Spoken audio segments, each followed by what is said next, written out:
మీ business ఏదైనా మీ ఊర్లో promotion చేయాలంటే అది సుమన్ టీవీతోనే సాధ్యం. ఇప్పుడే సంప్రదించండి. నేను చచ్చిపోయే వరకు మాత్రం నేను చూసుకుంటాను అన్నాడండి. అందరూ బాధపడుతున్నాం అట్లా నేను దాంతో. ఇప్పటికి కూడా ఆయన ఎక్కడ వదిలిపెట్టి వెళ్ళనండి. మొన్న తన అభిమానులకు ఏమన్నా అయితే పవన్ కళ్యాణ్ గారు వస్తారు కదా, మీ దగ్గరికి వచ్చారా? అవును, జస్ట్ హౌస్ వచ్చారు కదా, ఉందా? కొత్తగా జస్ట్ హౌస్ ఉంది కదా, ఆ. అక్కడికి వచ్చాను అనమాట. నమస్తే, welcome to Suman TV Kothagudem. చేతికి అందిన కొడుకు తమని వృద్ధాప్యంలో ఉత్తరిస్తాడు, తనని బాగా చూసుకుంటాడు అని చెప్పి తల్లిదండ్రులు, నన్ను పెంచి పోషించిన తల్లిదండ్రులు వయసు అయిపోతుంది, నేను వాళ్ళని బాగా చూసుకోవాలి అని చెప్పి తనకి ఉన్న దాంట్లోనే జీవనోపాధి గడుపుతున్న యువకుడు హఠాత్తుగా వాళ్ళ జీవితాలలో అనుకోని ఒక విషాద సంఘటన వాళ్ళ జీవితాలనే తారుమారు చేసింది. అసలు ఏం జరిగింది ఏంటి అనేది ప్రస్తుతం మనం ఆ యువకుడి ఇంటి దగ్గర ఉన్నాము. బర్మా క్యాంప్, భద్రాద్రి కొత్తగూడెం జిల్లా బర్మా క్యాంప్లో ఉన్న గుబ్బల సతీష్, ఒక ఆటో డ్రైవర్.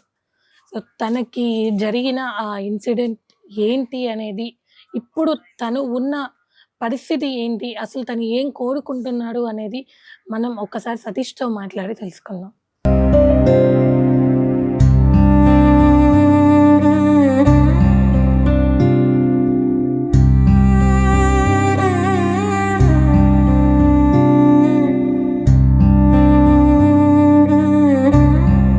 ప్రస్తుతం నేను మీకు చెప్పిన పర్సన్ గుబ్బల సతీష్ గారితో ఉన్నాము. ఒకసారి అన్నతో మాట్లాడి అసలు ఏం జరిగింది ఏంటి అనేది పూర్తి వివరాలు మనం తెలుసుకుందాం. అన్న నమస్తే. నమస్తే. ఎట్లుందన్న ఆరోగ్యం? ఏదో అట్లా ఉన్న మనిషి. సో ఇన్సిడెంట్ ఎప్పుడు జరిగిందన్న, ఏ సంవత్సరంలో జరిగింది? 2013. 2013 అంటే సుమారు 11 సంవత్సరాలు అవుతుంది. అయిపోయింది. అంటే ఎలా జరిగిందన్న అసలు యాక్సిడెంట్? సినిమా వెళ్ళినాం. సినిమా వెళ్తా బయట వాచ్ చేద్దాం అనుకున్న లోపల గోడ వచ్చి మీద పడిపోయింది. గోడొచ్చి మీద పడింది. అప్పటి నుంచి అంటే ఎట్లా, అదేమైనా కన్స్ట్రక్ట్ చేస్తున్న గోడనా లేకుంటే మామూలుగా పురాతనమైన గోడ, అది నాలుపై ఉందన్నమాట. ఈ గోడ పడిపోయింది. సో ఇమీడియట్ గా హాస్పిటల్ తీసుకు, ఏ హాస్పిటల్లో చేయించుకున్నారు? మమతా హాస్పిటల్లో చేయించుకున్నారు. చెప్పారా మళ్ళీ కాళ్ళు ఏమైనా వచ్చే అవకాశం ఉంటుందా? ఫిజియోథెరపీ బాగా చేయించుకోవాలి, 2 years 1 year దాకా చేయించుకోమన్నారు. డబ్బులు లేక ఫిజియోథెరపీ చేయించలేదు. మరి ఎట్లన్నా మీ సడన్ గా, అంటే జీవితం అనేది తలకిందులుగా అయిపోయింది కదా. సో ఇట్లా ఏమని, ఎట్లా మరి ఇప్పుడు ఇల్లు ఎట్లా గడుస్తుంది? ఈ అమ్మాయి ఏమో, నాన్న ఏమో ఉలి వర్క్ చేస్తున్నాడు, అక్కడే నడుస్తున్నారు. నాన్న కూలికి వెళ్తే ఉన్నంత రోజు పోతుంది, లేనప్పుడు ఇంట్లోనే ఉంటుంది. అప్పుడు అట్లా కాలేదు. నాన్న కూలి మీదే నడుస్తున్నారు. మీరు ఆటో నడిపేవారు? సొంతదా? సొంతనే ఓనర్. అంటే ఇప్పుడు ఆటో ఉందే తీసేసి డబ్బులు లేక ట్రీట్మెంట్ కోసమే దగ్గర 10 లక్షలు అయిందన్నమాట. 5 లక్షలు అప్పుడే ఉన్నాయేమో. మరి అప్పుడు మనకి కేసీఆర్ ఫీ, అది మెడికల్ రియంబర్స్మెంట్ అవన్నీ ఉండే కదా, అది పెట్టుకున్నారా? పోయినాం కానీ ఎవరు రెస్పాండ్ అవ్వలేదు. ఎవరు రాలే? గవర్నమెంట్ నుంచి ₹1 కూడా రాలేదు. రూపాయి కూడా రాలేదు. అంటే ఇప్పుడు మరి మీరు తినడము, నడవాలన్నా, ఎటన్నా వెళ్ళాలన్నా ఎట్లా? ఆటో తీసుకొని ఒక మనిషి ఉండాలి ఖచ్చితంగా, ఎత్తుకొని పోవాలి. నడవలేరు అసలు. అంటే ఇంట్లో ఇప్పుడు ప్రస్తుతం ఎవరెవరు ఉంటారన్నా? అమ్మ, నాన్న, నేను, మా వైఫ్. అంటే ఈ నలుగురికి కూడా నాన్నగారు చేసే, నాన్న సంపాదించుకోవాలని, నాన్న పెడితేనే మా జీవనాన్ని మీరు పెట్టాల్సిన వయసులో నాన్న మీకు పెడుతుంది. పెళ్ళి ఎప్పుడైందన్నా? లాస్ట్ ఇయర్ ఈ సిచ్యువేషన్ లోనే అమ్మాయి అమ్మాయి బాగా చూసుకుంటుందా? అన్నిట్లో చేదోడు వాదోడు ఉంటుంది. ఏంటన్నా మరి ఈ సిచ్యువేషన్ లవ్ మ్యారేజా? లవ్ మ్యారేజ్ 2007 స్టార్ట్ అన్నమాట. 2007 నుంచి లవ్ స్టార్ట్ అయింది, 13లో యాక్సిడెంట్ జరిగింది. మీకు అప్పటి నుంచి మీ చేయి వదలలేదు, మీరు ఇట్లా ఉన్నా కూడా మీతోనే. అలా గ్రేట్ అన్న. ఈ రోజులలో అసలు అట్లా ఎవరు లేరు వాస్తవానికి. తను చదువుకుందా? తన ఇంట్లోనే. ఇక అంటే మీరు ఒక్కరేనా నాన్నగారు అన్న తమ్ముళ్ళు ఉన్నారా? అన్న హైదరాబాద్ ఉంటాడు, తమ్ముడేమో తను వర్క్ తనే చేసుకుని వెళ్ళిపోతాడు. తమ్ముడు ఇక్కడ అమలాపురంలో ఉంటాడు. ఆంధ్ర సైడ్ ఉంటాడు. అమలాపురంలో అంటే వాళ్ళు ఏం చేసి వాళ్ళు ఏమైనా గవర్నమెంట్ లో ఉన్నారా? అదేం లేదు మామూలు వాళ్ళకి ఏమైనా పనులు వేసుకోవడం లేదంటే కూలి పనే. సేమ్ అంతే నాకు అయిపోయి ఏమైనా ఆర్థిక సహాయం చేస్తారా అన్న? మరి మీ పరిస్థితి బాగాలే కదా, ఇక వాళ్ళని చూసుకుంటారు. ఇక పెళ్ళిళ్ళు అయినాయా? అయిపోయినాయి మీరు మధ్యలో. మధ్యలో. మీరు ఎంతవరకు చదువుకున్నారు నేను ఇంటర్ డిస్కౌంట్ అన్న? ఇంటర్ డిస్కౌంట్ ఇంటర్ డిస్కంటిన్యూ తర్వాత ఇంకా మదర్సి కాలేజ్ చదివిన. మార్గదర్శి కాలేజ్ అన్న. మరి ఫ్రెండ్స్ ఉన్నారా? ఫ్రెండ్స్ ఆదుకుంటారా? మా స్కూల్ ఫ్రెండ్స్ బాగా ఆడుకుంటారు. అంటే మన కావాలన్నా ఏమన్నా పరంగా ఏమన్నా హెల్ప్ అయినప్పుడు వాళ్ళే నాకు చాలా హెల్ప్ చేశారు. నాకు మన షాప్ పెట్టినామన్నా కూడా వాళ్ళే ముందుకు వచ్చారు. ఎందుకంటే మా షాప్ ఓనర్ ఆయన షాప్ పెట్టిస్తాను చెప్పాడు. అయితే 40,000 చూస్తామని చెప్పింది నాకు. మిగతా అన్ని ఆయనే మెటీరియల్స్ మొత్తం ఆయనే మొత్తం 40,000 షాపు అడ్వాన్స్ చేయాలి కదా. అంటే అన్న మీరు ఇట్లా ఉండి కూడా బ్లడ్ డొనేషన్ కి హెల్ప్ చేస్తారు అని విన్నాము. ఎట్లా అసలు? ఉన్న రోజు మంచిగా చేసుకోవాలంటే అంటే త్రూ ఫోన్ కాల్స్ మా ఫ్రెండ్స్ చెప్తా, తమ్ముళ్ళ చెప్తా, ఫోన్ చేయాలి అక్కడే నాకు అది ఇచ్చింది అనమాట. అదే షీల్ చూసాను. అవును, ఇంతకు ఏ సినిమా చేస్తుంటాయి అట్లా? వాట్సాప్ వీరాభిమాని ఫుల్. మరి జనరల్ గా తన అభిమానులకు ఏమన్నా అయితే పవన్ కళ్యాణ్ గారు వస్తారు కదా, మీ దగ్గరికి వచ్చారా? జస్ట్ హౌస్ పెట్టారు కదా, జస్ట్ హౌస్ ఉంది కదా, వచ్చాను అనమాట. ఇక్కడికి వచ్చారా? కలిసారా మిమ్మల్ని? ఏ సంవత్సరంలో? 2018 చెప్పారా ఇట్లా సినిమా చెప్పినాం ఇట్లా అయిందంటే ఏం బాధపడకు నేను ఉన్నా అని చెప్పి చెప్పాను అనమాట. అప్పుడే 50,000 సాయం చేశారు. 50,000 సాయం చేశారు. ఇప్పుడు ఏ సంవత్సరంలో? 2018. పవన్ కళ్యాణ్ సార్ రావడానికి 5 సార్లు హైదరాబాద్ కూడా పోయినా, 4 సార్లు దగ్గర చూసిన. కాకపోతే బాడీ గార్డ్స్ అందరూ చెప్పే వెళ్ళిపోవని చెప్పినారు అనమాట. దగ్గర పోలీయలే. ఇప్పటికీ పవన్ కళ్యాణ్ వీరాభిమాని. అభిమాని. ఆయన సాయం చేసినా చేయకపోయినా ఆయన అభిమాని.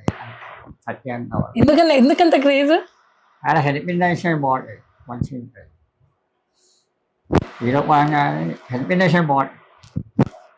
కొత్తగూడెంలో ఉన్న రాజకీయ నాయకులు ఎవరైనా మీ దగ్గరికి వచ్చారా ఈ 11 ఏళ్లలో మీ సమస్యలను చూసుకోవడానికి? ఎవరు రాలేదు. ఎవరు వస్తారు పోతారు చేస్తామంటారు. ఎవరు వచ్చిందన్న? అప్పుడు ఎవరు రాలేదు. అసలు కనీసం మొన్న ఎమ్మెల్యే మన ఎలక్షన్ టైం కూడా ఎవరు రాలేదు. అంటే మీకు ఇవి ఉన్నాయన్నా తెల్ల రేషన్ కార్డు? ఇదంతా రేషన్ కార్డు ఉంది అని మా అమ్మ నాని మా వైఫ్ నాని వైఫ్ సపరేట్ అవ్వాలి కదా. లేదు ఉంది. మరి ఇప్పుడు దాని నుంచి మనకి రీఎంబర్స్మెంట్ అవి ఇవి అన్నీ వస్తాయి కదా, రేషన్ అవన్నీ కరెక్ట్ గా ఇస్తున్నారా? రేషన్ కార్డు బియ్యం ఇస్తున్నారు కానీ ఆరోగ్యశ్రీ కార్డు ఒకటి చేపిద్దామంటున్నా అని ఇబ్బంది. అప్పుడు చేయించుకోవాలి. అప్పుడు చేపిస్తే సతీశాలనే చేపించింది మాకు ఆరోగ్యశ్రీ కార్డు. మీరు కేసీఆర్ పెట్టుకున్నా రాలేదు? పెట్టుకున్నారా అసలు? పెట్టుకున్నాం మేము, రాలేదు. మన డబుల్ బెడ్రూమ్ కూడా పెట్టినాం, మాకు రాలేదు. అది ఎవరికి పెట్టుకున్నారా? కేసీఆర్ ఆరోగ్య అట్లనే పెట్టినాం, 2 సార్లు పెట్టినాం. అట్లా కూడా రాలేదు మాకు. 2 సార్లు పెట్టారు. దీని గురించి పెట్టినాము. నెక్స్ట్ మా అమ్మ కూడా వెళ్ళి ఎందుకు చెప్పి పెట్టినాము. అట్లా కూడా పెట్టి అట్లా కూడా రాలేదు. గవర్నమెంట్ నుంచి ఎటువంటి సాయం రాలేదు. అసలు ఏం కోరుకుంటున్నారన్న గవర్నమెంట్ నుంచి? అంటే ఇప్పుడు మీరు చెప్పారు కదా, కనీసం షాప్ అయినా ఉపాధి అనిపించామని కోరుకుంటున్నాను. ఉపాధి అంటే ఏ రకంగా? ఇల్లు ఉండాలి, ఇల్లు షాప్. మరి తెల్ల రేషన్ కార్డ్ డబుల్ బెడ్రూమ్ లో అవి ఇస్తున్నారు కదా, పెట్టారా? అవి పెట్టినాం బాగా మాకు రాలేదు. ఏది రాలేదు. ఇటు కేసీఆర్ ఆరోగ్యం కింద ఇచ్చే పైసలు రాలేదు. మన ఇందులో కూడా ఏం రాలేదు మాకు. అసలు చాలా సార్లు పోయినా మీరు పోయారా? నేను 2 సార్లు పోయినా. మీరు ఈ పరిస్థితుల్లో 2 సార్లు పోయినా. ఏమంటున్నారు? వస్తాయమ్మా అన్నారు. అంతే, ఎక్కువ వస్తాయి తెలియదు అంట. మొన్న పోయినా రీసెంట్గా. ఇవాళ కూడా పోదామనే ఆయన అనమాట. రీసెంట్గా పోదాం. అదే షాప్ గురించి మాట్లాడదాము, ఏమైనా అధిక అదే ఫండ్స్ ఏమైనా ఇస్తామని చెప్పి అట్లా ఉందాం అనుకున్నాం. అదే షాప్ కూడా అదే రమ్మని చెప్పిన, ఇప్పుడు వస్తున్నాను. మళ్ళీ వెళ్ళి కలెక్టర్ ఆఫీస్కి వెళ్ళి అడగాలి. అడగాలి. ఇప్పుడు మనం సతీష్ అన్న పేరెంట్స్తో ఉన్నాము, ఒకసారి వారితో కూడా మనం మాట్లాడదాం. అమ్మ నమస్తే. నమస్తే నమస్తే. అమ్మ, అన్న 22-25 సంవత్సరాల వయసులో చేతికి అందొచ్చిన కొడుకు ఇలా మంచాన ఇది ఎలా గడుస్తుందమ్మా? అదే సతీష్ వాళ్ళ నాన్నగారు కూలి పని చేయడం, ఆర్థిక సహాయం ఎవరైనా కొంచెం అందించినప్పుడు అలా బ్రతకడం. ఉన్న ఆయనకి ఆటో డ్రైవర్గా చేసినప్పుడు ఆటో నడిపేటోళ్ళం, జీవనోపాధి అప్పుడు గడిచేది. ఈ యాక్సిడెంట్ అయిన తర్వాత హాస్పిటల్ తీసుకెళ్ళిన తర్వాత మా దగ్గర ఉన్న డబ్బులు కానీ ఏవి కానీ ఆయన ట్రీట్మెంట్కి అవి ఖర్చు, మళ్ళీ ఇంట్లో అతనికి కావలసినంత ఆహారము అతనికి అందించడము అన్నిటికీ ఇంకా మా దగ్గర ఏమి లేక వాళ్ళ నాన్నగారు కూలి పనికి వెళ్ళడం, వచ్చిన పెన్షన్లో ఆయనకి అన్ని మందులు కానీ యూరిన్ ప్యాకెట్స్ అవి కావాలి కానీ నెలకు 3-4 యూరిన్ ప్యాకెట్స్ ఆయనకే సరిపోతాయి. ఒక్క ప్యాకెట్ 500 సెట్ మొత్తం కొనాలంటే ఆయనకి. అట్లా ఇంకా ఆర్థికంగా అట్లా నడుస్తూ ఉంది జీవనోపాధి.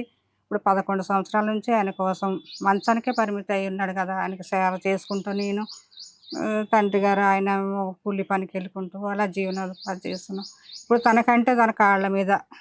అంటే మీకు ఇంకా 2 కొడుకులు ఉన్నారు కదా, వాళ్ళు మిమ్మల్ని చూస్తారంటే వాళ్ళ భార్య, వాళ్ళ పిల్లలు, వాళ్ళు ఇంటి రెంట్లు, వాళ్ళు ఎప్పుడన్నా ఏదన్నా అవసరమైతే వాళ్ళు ఎప్పుడన్నా పంపిస్తూ ఉంటారు. నాకు ఆరోగ్యం బాగాపోయినా ఆయనకి ఆరోగ్యం పైన ఏదన్నా కొంచెం కొద్దిగా సహాయం వరకు వాళ్ళు పంపిస్తారు. ఎప్పుడన్నా చూసుకోవాలి. అన్నీ అతన్ని మేమే చూసుకోవాలి మొత్తం. ఇప్పుడు మళ్ళీ వివాహం కూడా చేసుకున్నాడు. ఇప్పుడు తన భార్యని అతన్ని మేమే పోషించాలి కదా. ఇంత పరిస్థితిలో కూడా వివాహం చేశారు కదా, మీకు కొంచెం పనికి ఆసరాదంతా. అదే కొంచెం పోయిన సంవత్సరం ఇదే మే నెలలో చేసుకున్నాడండి. కరెక్ట్ సంవత్సరం అవుతుందండి. ఈ 11 సంవత్సరాలు నేను తన పనికి వెళ్ళినా ఇంకా నేను ఒక్కదాన్నే తనకి సహాయంగా స్నానం చేపించడం అని అన్నీ ఇంకా నేనే చూసుకునేవాళ్ళం. అలా ఉన్నా కూడా మేము ఎవ్వరం కూడా ఆయన ఒక మాట అనడం కానీ ఏం కానీ చేసుకోకుండా చిన్నపిల్లడి కంటే ఇంకెక్కువ చూసుకున్నామండి ఆయనని మేము. అమ్మ, గవర్నమెంట్ నుంచి ఏం కోరుకుంటున్నారు? అంటే తనకి ఏదన్నా ట్రీట్మెంట్ పరంగానన్నా సరే, లేకుంటే ఏమన్నా మాకు ఒక ఇల్లు కూడా లేదు. చాలా మంది ఎంతో మంది ఉన్న వాళ్ళకే ఇచ్చుకున్నారు కానీ లేదు. నడుస్తుంది కూలి పని మీదనే ఉంటుంది. మాకున్నా లేకపోయినా మాత్రం ఆయనకి ఏ లోటు లేకుండా చూసుకుంటా ఉంటాం. ఇద్దరం మేము పస్తులున్నా పర్వాలేదు, ఏమున్నా పర్వాలేదు అని ఆయనని విడిచిపెట్టకుండా చూసుకుంటున్నాము. ప్రతిరోజు బాబాయ్ కూలికి వెళ్తున్నారా? అంటే ఒక నెలకి ఒక 20 రోజులు ఉంటే ఒక 10 రోజులు ఉండదండి. మొన్న ప్రతి సంవత్సరంలో ఒక 2 నెలలు లేకపోయినా ఒక 2 నెలల్లో అట్లా వెళ్ళి. మరి 2 నెలలు కష్టమే కదా. కష్టంగానే ఇంకా డబ్బులతో ఓపిక ఉంటుందా బాబాయ్ వెళ్ళి చేసుకునే? ఎంత మీ వయసు ఎంత?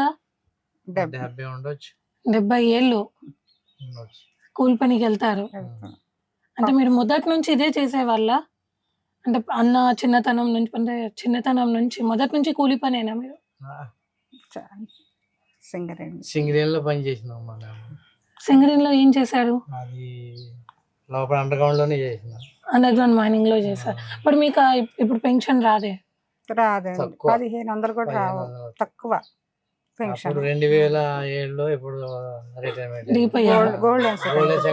పని చేయలేక దిగిపోయారు. అప్పుడు వచ్చిన డబ్బు అంతా 2013లో దెబ్బ తగిలింది. ఇంకా ఆ డబ్బులన్నీ రూపాయి కూడా మాకు బ్యాంక్ లో లేదు, ఏమి లేవు. ఇంకా అంత ఏదైనా అవసరం ఉంటే అవి తెచ్చడం. ఇప్పుడు ఖమ్మం తీసుకెళ్ళాలంటే కార్లకి ఎప్పుడు తీసుకెళ్ళినా కారు. ఇంక ఇప్పుడు కాస్త ఆటోనే ఎక్క, అప్పుడు అయితే ఏది లేదు, చేతుల మీద తీసుకెళ్ళి అప్పుడు ఫుడ్ వేరు ఉండేది కదా. ఫస్ట్ ఆపరేషన్ అయినప్పుడు అవి మళ్ళా ఏదన్నా కొంచెం ఇది అవుతుంది. మళ్ళీ కేరళ తీసుకెళ్ళాం. కేరళ కూడా తీసుకెళ్ళాం. అక్కడ ఏమన్నారు? అక్కడ ఇదే ఎక్కడికి వెళ్ళినా ఫిజియోథెరపీ ఎక్కువ కావాలంటున్నారు. ఫిజియోథెరపీ చేయండి, ఇంకా దీనికి మార్గం ఏమీ లేదు అని చెప్పి అన్నారు.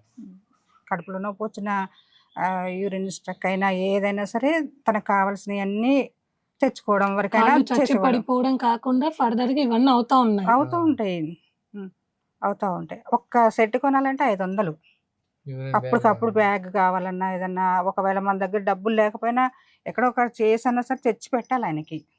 ఏది లేకున్నా మాత్రం అది మాత్రం తెచ్చి పెట్టాలి. కొడుకుని కాపాడుకోవడానికి ఆ. ఎన్నో అన్నారండి, ఎన్ని అనుకున్నా వదిలిపెట్టేస్తామా, ఎక్కడికెక్కడికో అన్నారు, ఎక్కడన్నా చాలా అన్నారండి. ఎన్నో బాధలు పడి ఎవరు ఏమన్నా సరే నేను చచ్చిపోయే వరకు మాత్రం నేను చూసుకుంటాను అన్నారండి. ఎన్నో అన్నారు. ఇంకా ఏడవకండి. బాధపడుతున్నాం అట్లానే అండి ఆయనతో. ఇప్పటికి కూడా ఆయన ఎక్కడికి వదిలిపెట్టి వెళ్ళనండి. మొన్న కొంచెం పని ఉండి మా అన్నయ్యకి బాగపోతే ఊరెళ్ళి వెంటనే వచ్చేసాను. ఎక్కడికి అసలు వెళ్ళాము అసలుకి. ఈయన పనికి వెళ్ళినా ఆయన పట్టుకునే ఉంటాను, అక్కడే కూర్చొని వంట చేసుకుంటూ టిఫిన్ చేసి పెట్టుకుంటూ అన్నీ పెట్టుకుంటూ కూర్చొని ఆయన చూసుకుంటే నిద్రపోం 1 గంట 2 అయిపోద్ది. ఆయన నేను పడుకునేటాడు. సతీష్ అంతా వేదన మాకు బాధ అనిపిస్తూ ఉంటుంది అని చూసుకుంటాడు. అట్లా ఉన్నా కూడా నా కళ్ళ ముందు ఉండాలనే నేను ఆశపడేదాన్ని. తల్లి ఆవేదన, అమ్మ కళ్ళలో నీళ్ళు చూస్తుంటే నాకు బాధ అనిపిస్తుంది. 70 years పెద్ద ఆయన ఒక కొడుకు కోసం, వాళ్ళు కన్నా కొడుకు కోసం మా కళ్ళ ముందు ఉంటే చాలు, ఎలా ఉన్నా కూడా పర్లేదు, మా కళ్ళ ముందు ఉంటే చాలు అని చెప్పేసి ఇప్పటికీ ఒక చంటి పాపలా చూసుకుంటున్నారు. దయచేసి దాతలు కానీ ఎవరైనా ఉంటే వచ్చి వీళ్ళకి హెల్ప్ చేయండి. కనీసం నెలకి సరిపడా సరుకులు ఇచ్చినా కూడా కనీసం వాళ్ళు కనీసం తిండైనా కూడా కరెక్ట్‌గా, పోషకాహారం అయినా కూడా కరెక్ట్‌గా తింటారు.